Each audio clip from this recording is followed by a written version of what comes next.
Yes. Donzel, how are you? I'm doing great. Doing great, my friend. Welcome to the podcast. Donzel Leggett is principal at Destiny Development Delta LLC, a US-based international consultancy focused on executive leadership development. A seasoned senior executive with over 32 years at Fortune 200 consumer product companies, he's led global organizations of up to 10,000 people and driven large-scale transformational change through complex environments. He's a trusted mentor and board leader, chairs the Anti-Racism Commitment Coalition he founded, and remains active with Purdue University athletics and advisory councils. So, Donzel, how did you get started with this journey? Man, great. I'm originally from Key West, Florida.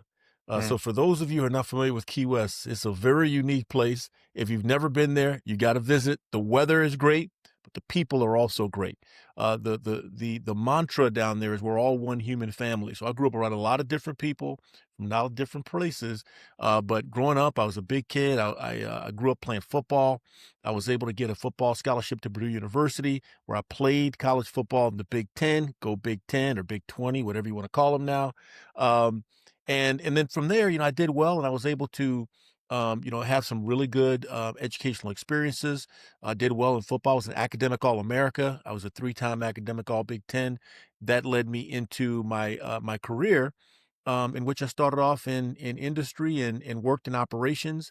But when I was in operations, I really saw that the key strength I had wasn't just being able to help improve systems and, help companies get better, but more so help people change their lives. When you work in operations, you work amongst the largest group of people within, especially large manufacturing companies. And I got a chance to work with people from many different aspects of life and saw the influence that I could have by working with them to try to help improve their circumstance while also helping them get better and helping them find ways to add value. Both of those things can be true at the same time. And through that process, I developed a leadership model, and the leadership model is one of the things that's a key focus of my book. yeah. So tell me more. Just do a little bit more of a deep dive on Destiny Development Delta. So, Yeah, what's this so model Destiny and Development Delta, yeah, go ahead. It's my company that I founded a couple of years ago, and the key thing of my book is called Make Your Destiny Happen. And back when I was just finishing up my college career and starting my professional career, my girlfriend at the time, she's now my wife, we're first together. I decided to create a life plan that would lay out the roadmap for my life, basically at the same time. And when I started laying out that roadmap, I started also focusing on, who am I really? What are my values as a person? Who am I as a leader, and why is that important? I wanted to make sure I understood all those things in myself authentically before I started laying out this roadmap, because I wanted to make sure it was the right path for me, mm, at least the path that I could start off on. Now, I knew I could make some audibles and make some changes if I needed to, but I wanted to make sure it was at least ideologically the right thing for me. So I went through that process and laid out this life plan. One of the things I laid out in my life plan was I looked to when I was like 65, the time I was 25. So I looked 45 years in advance or 40 years in advance and said to myself, where would I want to be? What would I want to have accomplished? And one of the things I said is, I really want to be able to write a book and tell a story that can really help some people who may feel like they're over having some challenge they can't overcome. Because I felt like I'd probably have to deal with many challenges in my life. So I ended up getting to this point where I wrote this book. And part of that book process was also to start a company in which I could, again, provide coaching, mentoring, and support for individuals at the time that I felt were probably mid career, that were trying to get to the next level of their career, or entrepreneurs who are trying to start their businesses. Um, and what I started realizing over the last 5 years is although my vision from 40 years ago was still intact, and I've actually executed my life plan, the audience I wanted to write the book for has changed because mm, there's so many challenges that we face in the world right today that it's bigger than just someone in a career. To me, it's whether you're a school teacher, whether you're a carpenter, whether you're a venture capitalist, whether you're a stay-at-home person, a student, whether you're a digital nomad, you're still trying to figure out where is this thing going? What is really my legacy? What is my destiny? And with all the changes that are happening, political turmoil in the world, we just talked briefly before we came on the rise of AI and what people think could happen in the next 5, 10, 20 years. a lot of people are feeling very uncertain about their destiny, about their legacy, and whether Yeah. they have agency. So I started this company, Destiny Development Delta, to help provide that coaching, help bring the book that I wrote, Make Your Destiny Happen to life, to give people the agency to overcome that uncertainty and challenge and really future proof themselves by working on their own sort of agency and building the processes and the discipline in place to continue to develop themselves and be able to adapt. And that's really what my company's all about. Got it. You're a very clear communicator, so I appreciate how you communicate. I want to talk Thank you. about the yeah, I want to talk about the duality of having goals and plans in life Yes. because we're young. We say we want to have a plan for 40 years from now, and that's good. That's called having dreams. That's called having ambitions. Yes. But the other end of the spectrum is we're constantly changing. Absolutely. And sometimes our goals today seem marvelous and tomorrow they're just unimpressive because we've Yeah. evolved and we've grown. Now, I want to ask you a question. First of all, how do you navigate that duality where you have a plan, but you're also naturally going to change it over time? And I want to know, was there something as a kid that you just that just something like, hey, I want to become this, I want to do this, I want to, reach this economic milestone, make my first $1 million, whatever it may Yeah. be, where you blew right past it in your life and it's a completely natural part of your life and it's not impressive. Yeah. And it's like, yeah, that's just who I am. But, as a kid, that kind of Yes. lit your eyes up. Yeah, so let me address the first part of your question because I think it's a really important one, especially you mentioned millennials earlier, you're a millennial, but really important for Gen Z folks, and even folks who may be more in my generation, Gen X, who may be thinking they're kind of at the pinnacle or the end or things of this nature.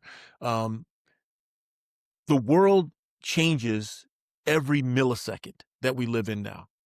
There's always been change, but I could argue that the speed of change is so fast today, it is overwhelming. So you're right. There could be a feeling of saying, what's the point of having a plan when everything around me changing anyway?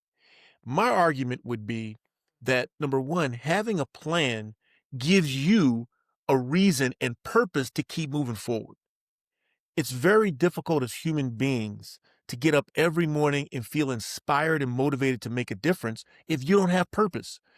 And the purpose always has to start with you. If all your purpose is something extrinsic, at some point you're going to lose the energy to keep moving forward. It has to start with you. So having a plan and something to work toward gives you purpose. Now, does that mean it can't change? Of course it can change. Circumstances change. But at least if you start with a plan, you have something to make changes from, Mm, something to make audibles from, something to strive toward and adjust. The second thing about having a plan that you're striving towards. It forces you, if your plan is a really strong one, to continue to develop yourself. And to me, that can actually be an objective of in and of itself. In this world where things change so frequently, the one thing you can do to future proof yourself is continually build additional skills and vectors because some things are going to get outdated. We just talked about Chat GPT earlier. There's things that you literally just took my bio, you put it in Chat GP to get a summary. Well, it's a everyone secret. does I'm it. just joking. But before, how long would that have taken? It would have taken you an hour or two. You would have to sit down and work Yeah. through that. It eliminated that task. So there's things that we work on today or skills that we worked on that are eliminated now by Right. generative AI. And as we get closer and closer to super intelligence, that's going to get more and more true. So Right. what do you do to future proof yourself? Expand your vectors of capability so you can adapt. That's Yes. why you have a plan to Yes. continue to give yourself that comfort and that agency to move forward and the drive to continue to develop yourself and then build a network. Build a network that continues to give you, contacts and opportunities and ways to go and things to do when this path gets blocked. So that's where I'm coming from in terms of helping motivate people. Have a plan.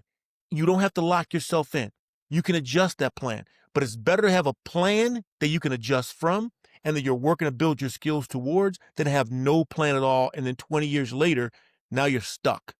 No Yeah. one wants to be stuck. So for me, my plan did change. What I was thinking at 15 or what I wanted to do is not exactly what I'm doing, but it is. Because again, if you try to pick an exact place you're going to be, that may not work. But if you have a general idea that you're striving towards, my general idea is I wanted to educate myself.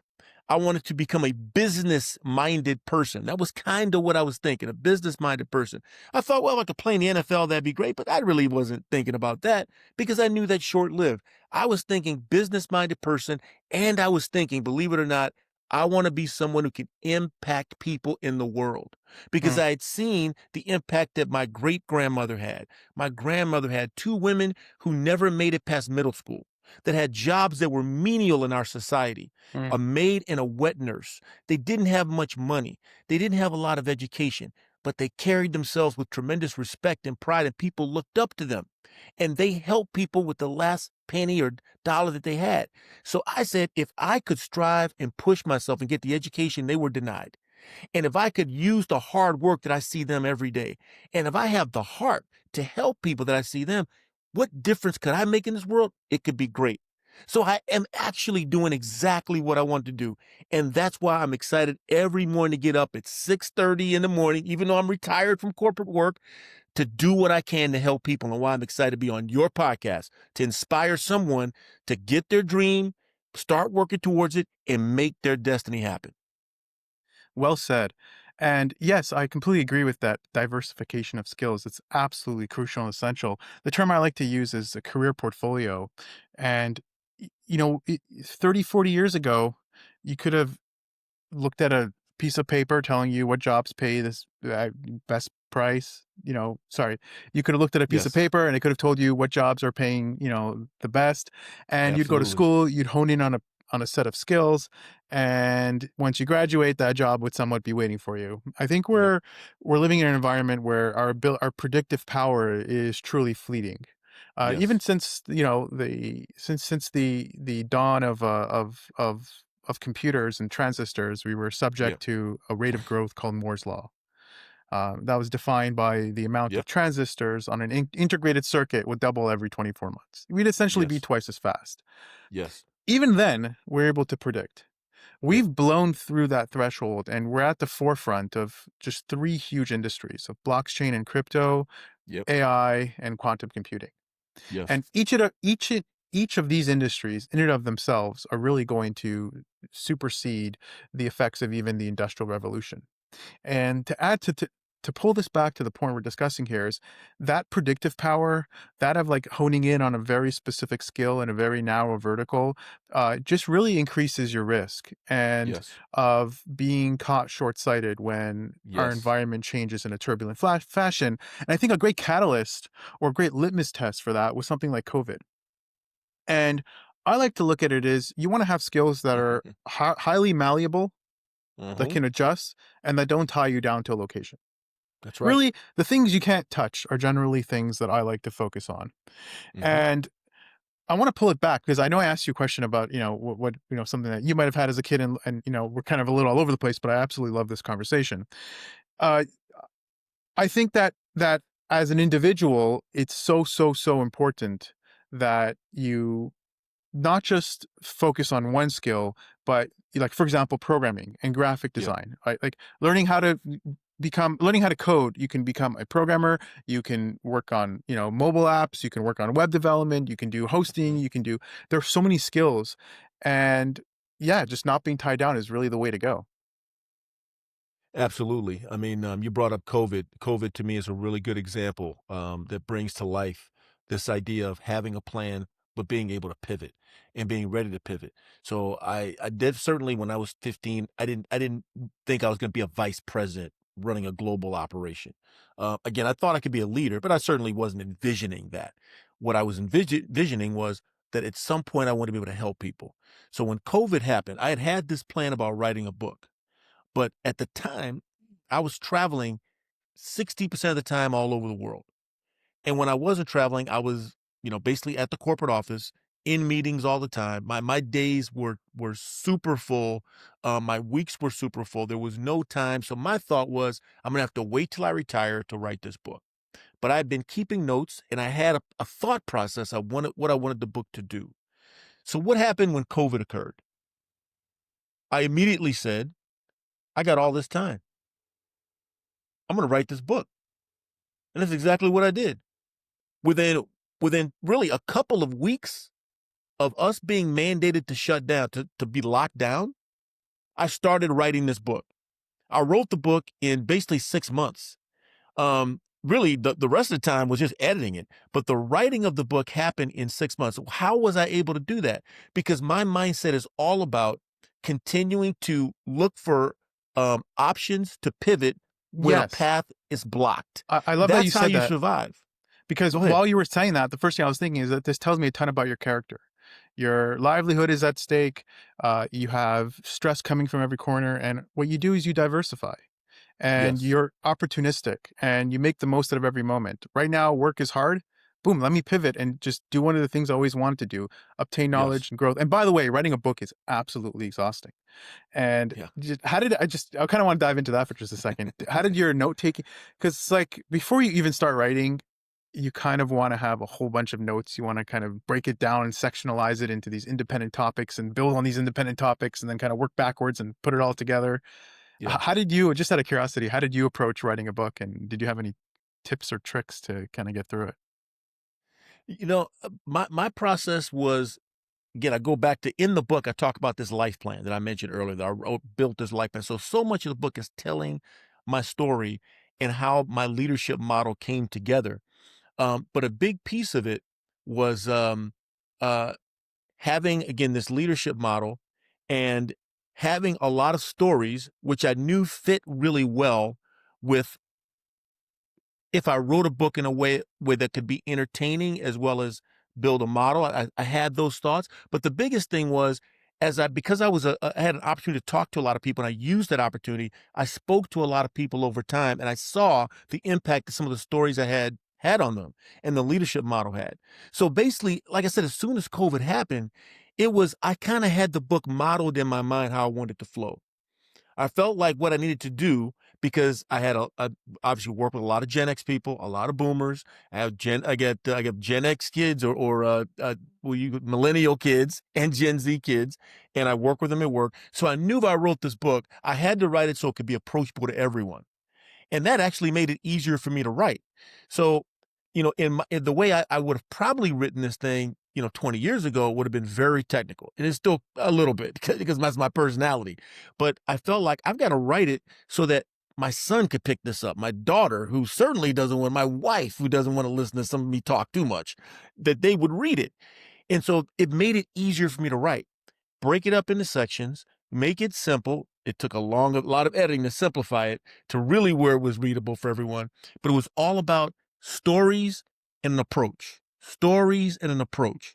And so I had this model already in my mind, and that's why it just came out so quickly. The hard part for me was editing, and that's what I tell pretty much anyone who wants to write a book, is don't underestimate the editing. Like I said, I didn't say this, but it took me 4 years to publish the book. It took 6 months to write it. All the rest of the time was editing. So Yeah. to me, the big thing I'd say is just start writing, get your thoughts down, think about the process of the structure, how you want the book to go. Think about how you would read it, how you would want it to flow, what would be enjoyable to you. And then it's all going to be about editing. But Mhm. the thing that I think a lot of people do is they're so afraid to start.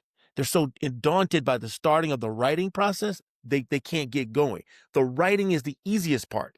The editing is the hardest part. Mm. So you've mentored and coached a lot of people, Gen Z, Yeah. millennials, boomers. Was there a common difference in mindset between these generations in terms of how they perceive leadership and the kind of troubles they might have faced?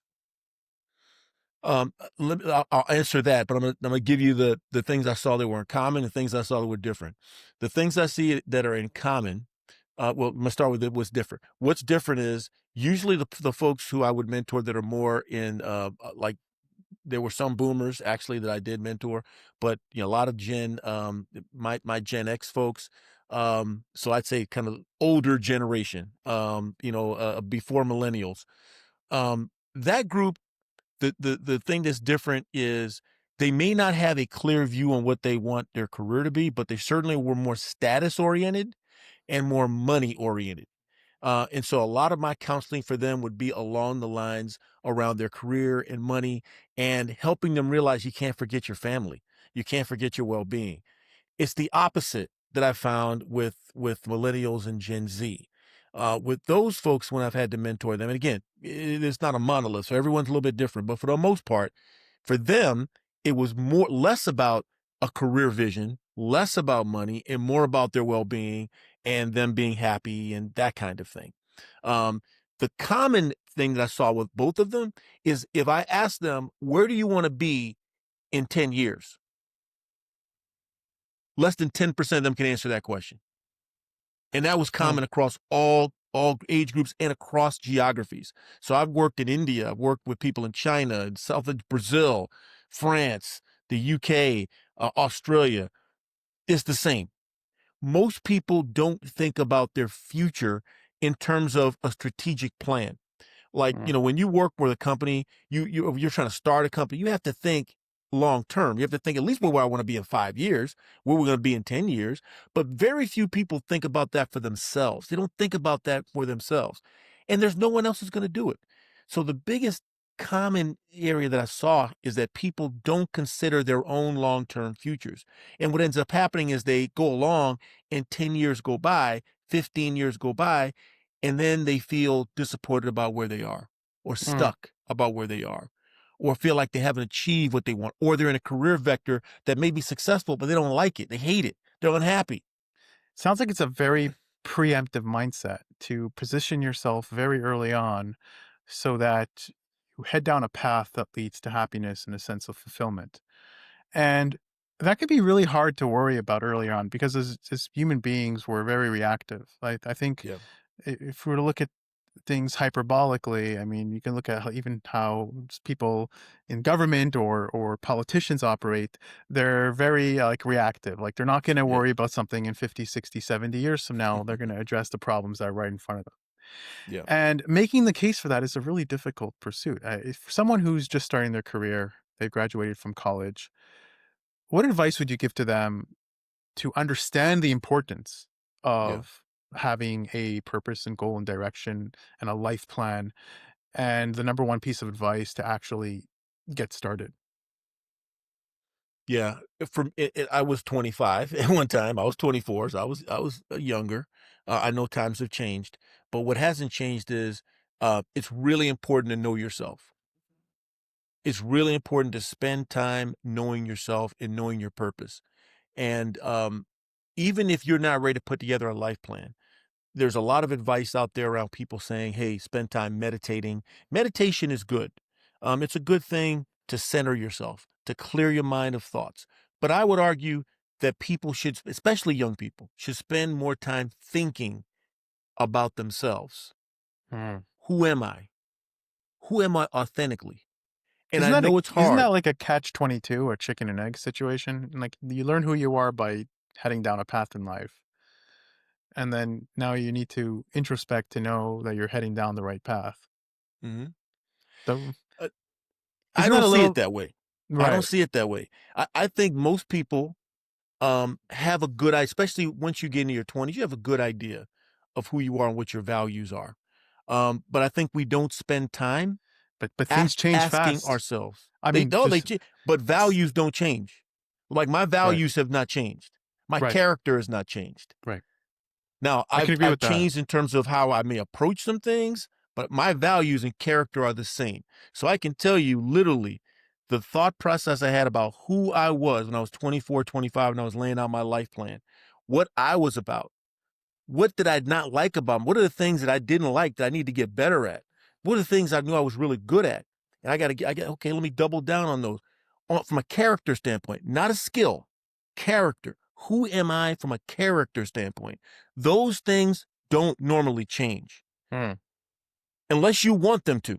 Now, if you want them to change, if you want to allow your character to degrade, that's a different thing. But when you know yourself and what your character is, that's something normally that stays with you. And my argument would be that most people don't want to have that conversation with themselves because it's a tough conversation because there's certain things about our character that we don't like. And so it causes us to avoid that conversation. I talk to myself all the time. When I was a kid, young man, today, I have conversation with myself. You should know yourself better than anyone else knows you.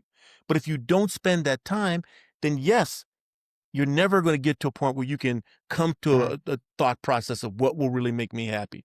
What do I really want to do? What am I willing to sacrifice to get to where I want to go? And the key difference when you think about the people who do have success, now we don't know if they're happy, but they externally they have success. Most of these people spend time thinking, spend time studying, spend time kind of knowing what do they want and thinking long term. If you don't think long term and you only think short term, could you win? You could, but the chances are much greater if you think strategically about yourself and about your life. Mhm. Very interesting. How could people get in touch with you? My website is Donzel, or excuse me, Destiny Dev Delta. So dev for development, devdelta.com. So destinydevdelta.com. But they can simply also just type in the name of the book, makeyourdestinyhappen.com. That also takes you directly to the website. My name is also a very unique name, Donzel Leggett. There are not very many of me in the world. So if you simply Google my name or search for me on LinkedIn, you're going to find me. The only other one with that name is my son, and you'll see right real quick, he's not me when you look him up. So you can find me on my website. You can find me on any of the social media platforms. My book's available out there. I've got podcasts out there. You Google my name, you're going to find me. Wonderful. Thanks for your time and wisdom. I appreciate it. Thank you for having me on the podcast. The questions that you ask, very probing, very Thank you. unique, and your thought process on the future is so important. And I just think that everyone needs to really consider what Michael talked about, the convergence of these technologies leading potentially to supercomputing or super AI, super intelligence. I think it will change the world 10 times to the effect of what we saw with the Industrial Revolution. And Yeah. that's why I'm on this crusade to get people to future proof themselves, or like Michael said, build a skills or a portfolio of, what Career would you call it? portfolio. Yes. Career portfolio. It's I agree. It's a turbulent time ahead, and it's having a healthy mind that's anchored and that is positioned and that is really just doing the best they can to have that edge because a lot of people are gonna have a hard time in the years coming ahead, and Absolutely. it's important to prepare now. Yeah.